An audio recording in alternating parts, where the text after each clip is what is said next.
in every district of the Republic of Kenya. Listen, na wako na materials ya kutosha, wako na picha ya kutosha, and I have asked them to register people in every location and in every secondary school.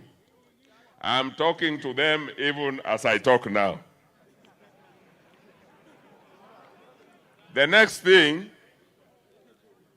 is that they have been given vehicles, they have been given allowances for fuel, and they should be moving from location to location. Now, if you were born in Nakuru and your grandfather came from Turkana, you will be registered in Nakuru. That is the law, that is the rule, and anybody who breaks that rule will be sacked. Unasikia hiyo? Ya mwisho. If you go to register, it is free. Nobody should ask you for a cent for a new registration. Ngoja. Lakini ukilose kitambulisho na unataka replacement, bei ni shilingi 300. Lakini hiyo shilingi 300 nimegundua ni pesa nyingi sana kwa reserve. Kwa hivyo natangaza sasa, and I am backed by the Prime Minister, kutoka kesho, replacement ya lost ID is free.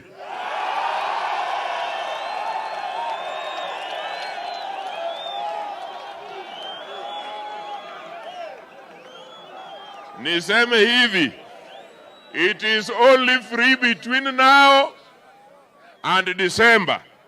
If you want to replace your ID, replace between now and December. January shilingi 300. Bado mapambano, mapambano, mapambano. Mapambano, mapambano. Mapambano bado naendelea. Mapambano wanafanya nini? Niseme hivi kwa Nakuru. Nataka kusema Kiingereza kubwa kubwa leo. Nakuru is the hotbed of Kenyan nationalism. Kwa sababu Nakuru is the hotbed of Kenyan politics. And I know that if Nakuru says yes, it is yes. If Nakuru says ODM, it is? Nasa tusalimiane. ODM. Sema, just say ODM. Tena? Tena? Tena? Tena? Let me tell you, I love this movement. Kutoka Turkana mpaka huko Loitokitok. Kutoka Vanga mpaka huko Nyatike Wutherumo. That is ODM. Tena? Tena? Kendo? Basi. Niseme hivi. Watu wengine wanafikiri hii katiba ni mchezo. Lakini hii katiba wengine walikufa. Na hii katiba wengine were maimed. Hii katiba wengine bled. Hii katiba wengine were tortured. Hii katiba, the way the Prime Minister says, is written on Kenyan people's blood. Don't joke with this katiba. When I was in Bomas, I spoke some 3 good English words. I told them that we want to devolve power. And we want to diffuse power. And we want to rearrange power. If you want to do those things that I've talked about, it is only ODM. Tena. Kendo. Ya mwisho. Ya mwisho. Iko mtu Uhuru alisema when he was launching his party that he will deal with historical injustices. So I said, what are these historical injustices? Then I found it is land grabbing, it is detention without trial, it is political assassination, na hii mambo yote mbaya mbaya hii. So I told Uhuru, if you are going to deal with historical injustices, na hii baba yako ndiye alichangia ya kwanza. 24 years rafiki yako Moi ndiye alichangia zaidi. For 15 years baba yako ya Ukristo ndiye alichangia zaidi. Sasa wewe Uhuru, how will you deal with historical injustices without dealing with yourself? ODM! ODM! Asanteni. Kie kwa makini kwa sababu Kajwang amesema Nakuru ni mahali muhimu sana katika historia ya Kenya. Na nimefurahia sana kumuona Mark Mwithaga hapa. Kwa sababu anajua yale ambayo nataka nizungumzie. Jambo la kwanza, na wale ambao wanaenda kanisani, yule ambao atakusaliti si mtu kutoka kwa kabila ingine.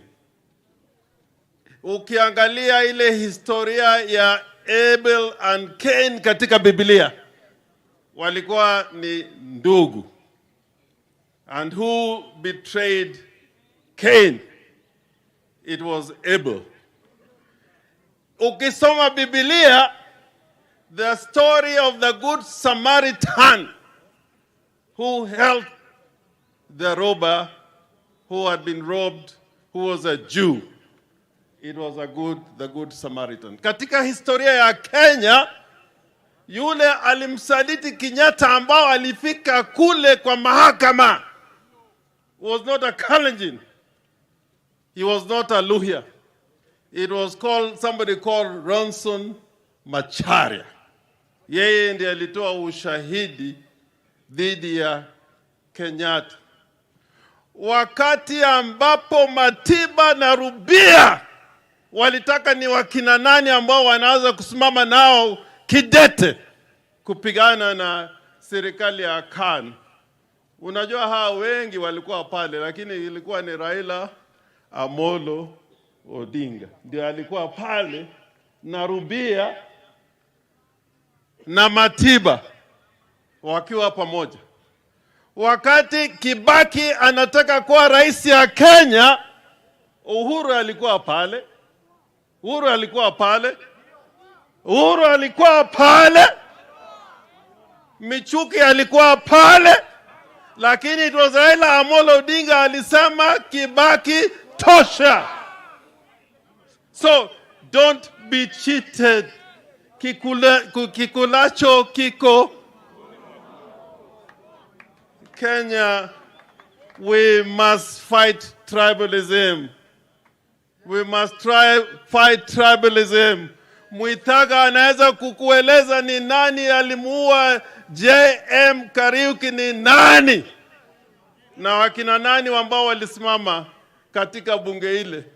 Hata kulikuwa na wanaume pale, wengine naona siku hizi wanazungumza, lakini ilikuwa watu kama wakina mama ambao wanaitwa Grace Onyango ndio walisimama pale wakisema sisi, we must protect the blood of JM Kariuki.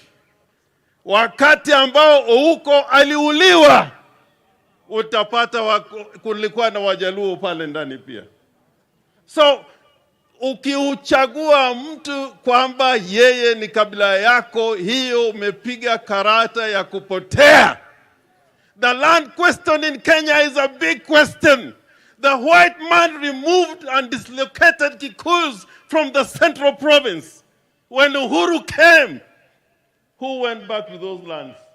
It was not Luos, it was not lawyers. It is the same people who now want to lead Kenya. It is the same people who want to lead Kenya that took the land that belonged to the people that seeks justice. Sasa mimi nataka niseme hivi. Wakati wa Sabasaba, wakati Raila alishikwa, akapelekwa ndani. Tunataka wanaume ambao wanaweza kukuuliza yule Bepari na yule alikuwa anakaa kwa State House, why have you arrested Raila Amolo Odinga? Wanaume walikuwa wanaogopa. It is Ida Odinga who stood with Raila Amolo Odinga. It is Ida who went to the police station and asked, where is Raila Amolo Odinga? It is not these people that you see today. It was Ida Odinga. And she was not doing that because she is the wife of Raila Odinga, but because she believes in this struggle. I'm telling you, if Ida did not believe in this struggle, yeye ndiye angemsaliti Raila. Kwa sababu hata sasa tunajua wakina mama ambao wamesaliti, wamechukua mabwana kupeleka kwa mashetani kule. Inside. Ama mabwana ambao wamepeleka mabibi kwa shetani. Na shetani ashindwe. Jambo langu la mwisho, this katiba is not for experimentation. It is for implementation. And you want people who understand the constitutional and political framework of this constitution. It is not anybody. It is not going to be anybody that wants to be president of the Republic of Kenya. Even Idi Amin was the president of Uganda, and what did he do with Uganda? Kenya, we do not want an experiment. We have fought so far and so hard that we want change, and that change will come with Raila Amolo Odinga. In issues of land, ardhi, mimi nataka niwaambie ya kwamba hatutapata suluhu mwafaka in the country on the land question until the top leadership, you that are State House, will recognize that this land called Kenya, it is for all of us. And there is nobody who was born to stay in the air. We are all born to stay on the land. And it's only Raila Amolo Odinga, kwa sababu yeye anajua hata kule katika bunge, kule katika baraza la mawaziri, people who don't want change. But I want to give a message for those who were dislocated in Mau, that we have found land. The land is in Kericho. The land is in Nakuru. We have gone there with the Prime Minister. The money for it is there. It is being planned. But don't listen to those who make noise every day. Because at one time, they said they had collected money to resettle the Mau people. And I've never heard what that money did. Have you heard where that money went? When they were telling me, Orengo, Orengo, Orengo, I said, I have not gotten money to buy land for resettlement. But when the money came, I said, yes, I have it now. Na mimi kama Mkenya ambao najua sheria na kulinda mali ya nchi, not a single cent will disappear. But we want, when we're doing the resettlement, it should be properly planned so that people get their place to live on. But I just want to emphasize, if you want to keep the spirit of Masinde Muliro, the spirit of those who struggle like Jem Kariuki, Jaramogi Oginga Odinga. The answer is Raila Amolo Odinga. Na mimi kama Kajwang' nasema December, nikisikia Raila amechukua ile kitabu, anasema mimi Raila Amolo Odinga nimekufa jamani. Asante sana. Bwana Prime Minister wetu ambaye atakuwa president wetu mwaka ujao, Mama Aida Odinga, waheshimiwa ambao tuko nao hapa, viongozi wa mama na wa... Kwanza, kumbe nilikuwa nimekaa pale chini. Sikujua kama mko wengi namna hii. Na wale wanaume wengine huja hapa kutafuta viti, hata hawa pia wanapata watu kama hawa. Wanakuja hapa wanapiga midomo na kumbe hawana mahali pa kuingia. Kwa hivyo mimi yangu yatakuwa machache.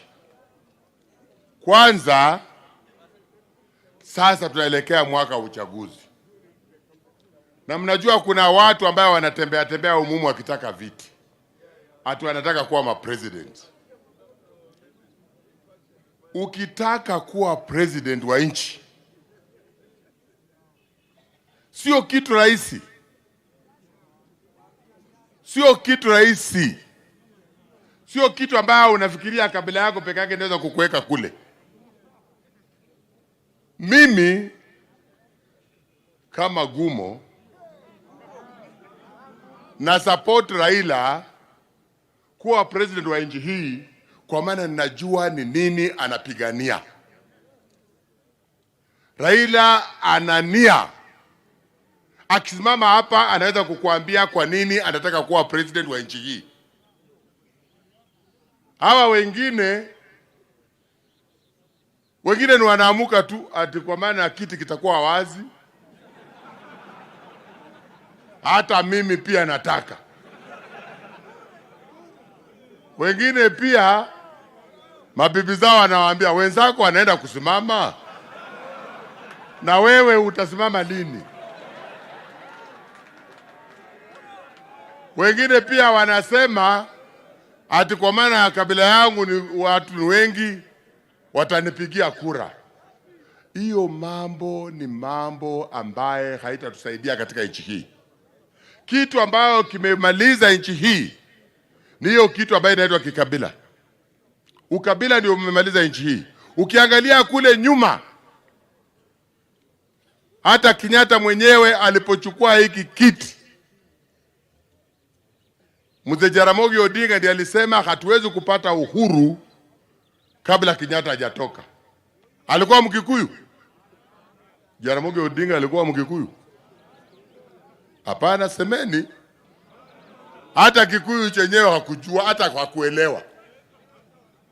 Kwa hivyo sisi nikikaa pale chini, ninaona ile miaka ya 60 Kenyans were more civilized than today. Because in 1950s, even early 40s, up to 1960s, there was no tribalism in this country. Today, 50 years after independence, watu wengine wajinga bado wanafikiria lugha yao tu. Hapa Nakuru, tulikuwa na Wafula wabunge kama mjumbe wa Nakuru hapa. Alikuwa Mkikuyu, alikuwa Mluya. Sema alikuwa kabila gani? Mjumbe wa pili alikuwa Oneko. Achieng' Oneko alikuwa kabila gani? Mjumbe wa tatu alikuwa kale kafupi, alikuwa kamesimama hapa, Mark Mwithaga. Hao namna gani? Mark Mwithaga alikuwa kabila gani? Alafu mwingine alikuwa hapa Oyondi, Dr. Oyondi, tumemwona hapa. Alikuwa kabila gani? Kwa nini watu wengine wanataka kudanganya watu? Hapa Nakuru pamekuwa na hata kule Molo mahali Mungai alikuwa. Kwanza Molo, Babu Udu Bora alikuwa chotara ya Kikuyu na mzungu. Lakini kule Molo kulikuwa na Onamu. Mjumbe wa Molo alikuwa Mluya. Why do we want to become more primitive than before? Watu wanaenda kwa mwangaza, wengine wanataka kurudisha watu kwa giza. Ati kwa maana wewe unaamuka unasema hata mimi nataka kuwa president. Wanaona kama nyinyi Kenyans you are very stupid people ambao hamwezi kujua nani anatosha kuwa president wa nchi hii. Nani anaweza kuwa president wa nchi hii? Raila amepigania hapa, amefungwa jela kama vile Kenyatta alifungwa baba ya Uhuru. Baba yake alifungwa jela ndiye akapewa nafasi. Aliingia kuwa president akiwa 78 years old. Miaka 78 ndiye akakuwa president. Alafu yeye anasema ati Raila amekuwa mzee. Na baba yake kama watu walikuwa walisema yeye ni mzee angetawala nchi hii. Ni lazima sisi tuwe watu ambao tunaona unaweza kuwa wewe ni mzee lakini mafikirio yako ni kama ya kijana. Na unaweza kuwa kijana na mafikirio yako hata bora mzee. Kwa hivyo ni lazima tuangalie nani ana nia ya kutawala, ya kutengeneza nchi. Tumekuwa na watu ambao wametawala, but unless you develop the country to the extent that everybody benefits, wewe mwenyewe tu, wewe uwezi hatutakubalia kutawala. Mumeona hapa Mheshimiwa Nonoko amesema ati mafuta imepatikana Turkana. Mnaweza kuweka president na achukue title deed ya mahali hiyo mafuta iko. Aseme sasa hii mafuta ni yangu. Hao namna gani? Aseme mafuta sasa ni yangu. Mtafanya nini? Kwa hivyo chagueni kiongozi ambaye anajua maslahi ya wananchi wadogo, ambaye anataka kuinua maisha ya watu wa Kenya. Umeelewa hiyo? Sisi tutarudi hapa na tutarudi kufanya siasa ikianza. Lakini kura ya mwaka huu, katika siasa kila siku naambia watu, katika siasa hakuna number 2. Number 2 na number 6 wote iko nyumbani. Kura ni number 1 peke yake. Hao namna gani? Na Raila kwa maoni ya redio, maoni ya kila kitu, yeye ni number 1. Number 1. Number 1. Na nyinyi mnakuwa wajinga, mnataka kufuata watu ya namba ya mwisho.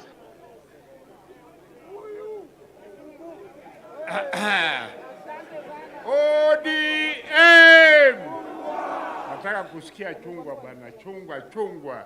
Kila mtu asikie Kenya hii mzima, maana hii kitu inategwa ionekane wewe ulikuwako katika kiwanja hiki cha Nakuru ukisema chungwa. Ukisema chungwa. ODM! ODM! Nairobi bado kusikia ODM! ODM! Asanteni sana.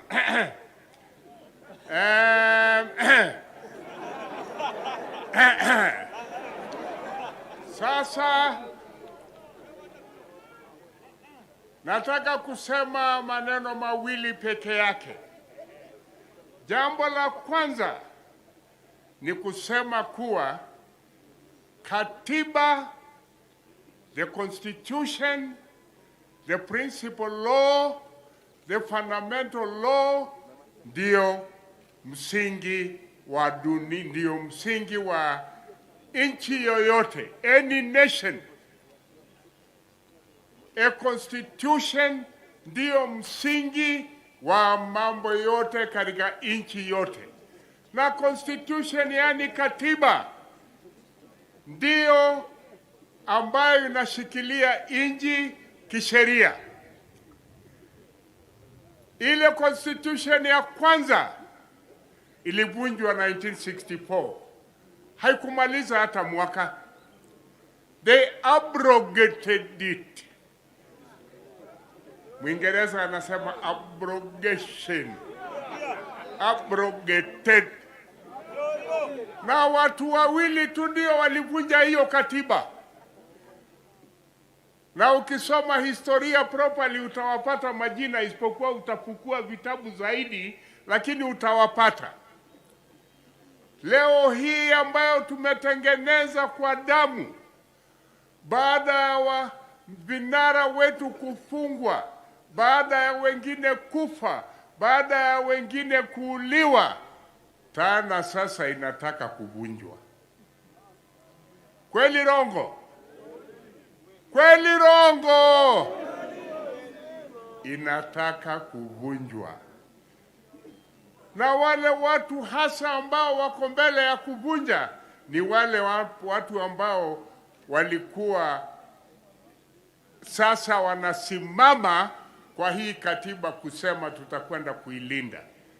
Mtu ambaye alikuwa anasema no, mtu ambaye alikuwa watermelon, atawezaje kuchunga hii katiba? Hawezi. Mtu mmoja ambaye amesimama tangu hizo katiba zote kuundwa, akasimama na sisi, akafungwa, akakataa ile no aliyotuongezea, maana hiyo ilikuwa ya kuongeza nguvu ya watu na kuwapa imla na kuwapa nguvu za kuiba na kuwapa nguvu za kunyonga wengine. Wakati ile ya no, Raila alituongoza akasema hii si katiba nzuri, tuseme no. Na tukasema no na tukashinda, sio?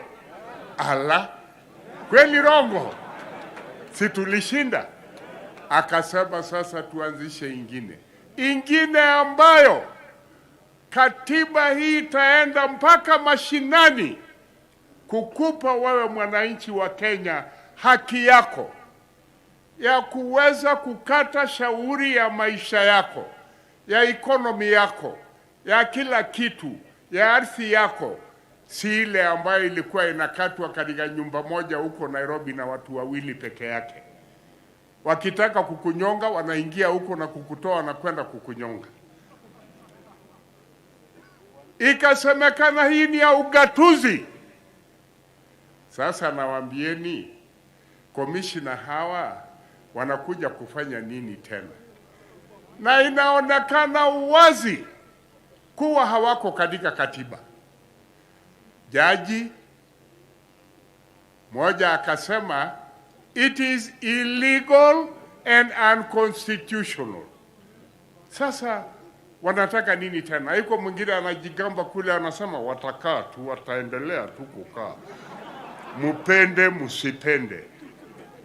Kuvunja sheria. Impunity. Na sasa tumeanza kupata makotini ambayo tunafikiri inasema vyema. Anasema itakaa tu. Ati maana kamtu kamoja alikata shauri kutuma hao commissioners ndugu zake na semeji zake hapa. Hatutaki hawa commissioners kama vile koti ilivyosema. Mnakubali wananchi? Wacha kamera iwaone kusema hamtaki commissioners. Hatuwataki wale wacha kamera ione nyinyi, ala nua mkono. Hatutaki. Sema tena kwa sauti kubwa, sema nisikie, masikio yangu hapana mzuri sana. Ingine moja. Commissioners waende kwao manyumbani. Na Raila mwenyewe amesema waende. Kama Raila amesema basi, wacha watu waende nyumbani. Kweli? Yani nataka tu kusema habari ya hii katiba. The only guardian of this katiba, of our constitution, is Raila Amolo Odinga. Yeye mwenyewe ndiyo guardian. Na muomba sana hapa, maana yuko mbele yetu sote, kumwambia Raila Amolo Odinga, endelea kuchunga katiba ya Kenya bila kuogopa, without fear. Without fear. Endelea kuchunga katiba yetu kabisa, ili tufike na tuweze kufika mto wa Jordan kwenda kule nchi ambayo imekabiliwa na Mungu, kwa sababu bado hatujaenda, katiba bado haijakubaliwa sawa sawa, bado tuko pande hii ya Jordan na tunataka kuvuka kwenda nchi ambayo imekubaliwa na Mungu.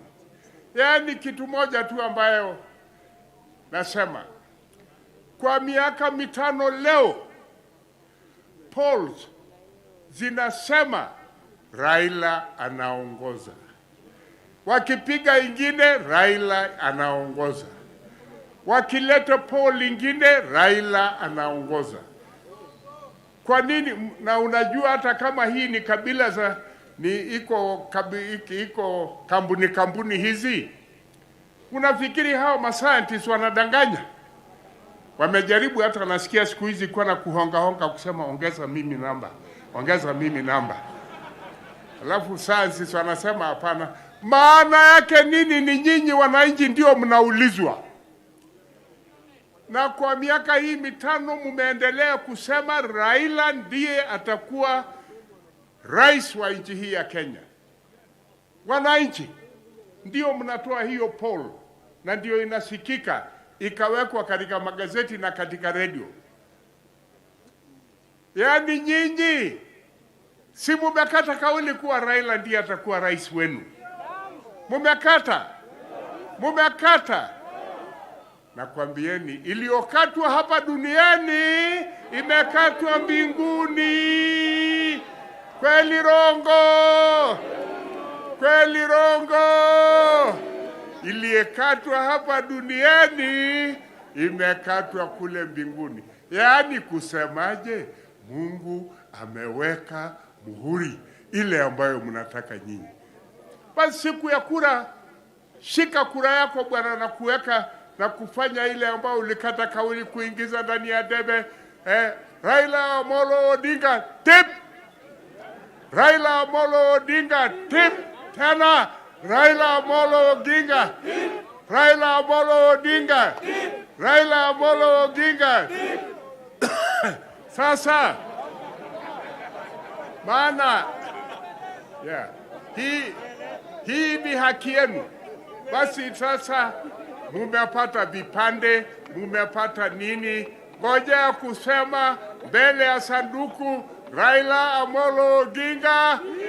Sasa ya mwisho nataka kuambia, kama vile rafiki yangu Guma anavyosema, hao wengine wanaotafuta ukubwa ati kufanya rais, ni kweli iko tu bibi yake anaamsha yeye asubuhi anaambia, na wewe si uende ukatafute rais,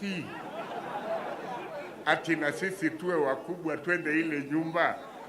Wengine wanakwenda ili, maana wengine tunawajua hapa duniani hapa, kabla hawajafika State House wameiba. Hata wengine wameiba mahindi mpaka tukapata njaa. Sisi huko Masaini tulikosa mahindi kwa sababu, na tunasikia tu kwa pepo ati fulani ndiye ameiba, ati fulani amekula mahindi. Sisi kabila hiyo hatutampigia kura hata akifanya nini. Aliyefanya tupate njaa kwa kuiba, na hiyo pesa ndio inakuja kutumiwa sasa. Na wale watu wote ambao walikataa hii katiba, na sisi tuwakatae, nasema watu ya Nakuru, asanteni sana. Lakini mutuone haki yenu mukifika katika sanduku ile niliyosema. Inua mkono ukishika kura yako ukisema Raila Amolo Odinga, Mungu anione tip. Asanteni.